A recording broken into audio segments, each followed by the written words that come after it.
Adesso è ufficiale, la succursale del Liceo Linguistico Davigo sarà ospitata nei locali del seminario di Chiavari. Oggi infatti la città metropolitana, con un proprio provvedimento, ha definito con la Curia l'accordo per il contratto di locazione. Una soluzione che diventa definitiva anche dopo il sopralluogo di ieri alla presenza del preside del Davigo, ente metropolitano e diocesi.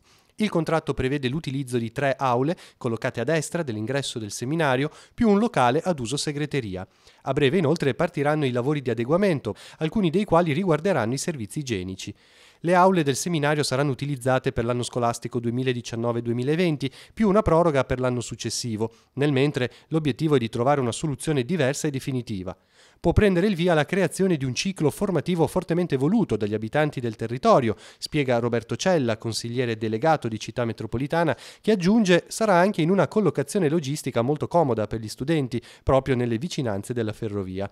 Soddisfatta anche l'assessore regionale all'istruzione Ilaria Cavo, la soluzione trovata dice non altera gli equilibri dell'offerta formativa, non scatena un effetto domino negativo con gli altri istituti e fa prevalere il buonsenso. Infine, da entrambe le parti c'è la gratitudine per la collaborazione offerta dalla diocesi e dal vescovo. Ovviamente con una disponibilità della diocesi che va riconosciuta, perché ovviamente l'unione un po' di intenti ha permesso di trovare una soluzione diciamo, alla collocazione di questo liceo linguistico, visto anche che le domande ci sono state e che quindi l'esigenza che era stata intercettata su Chiavari, e questo lo dico anche diciamo, per il consigliere delegato di Città Metropolitana che si è impegnato su questo, era un'esigenza reale, non era un'esigenza immaginaria.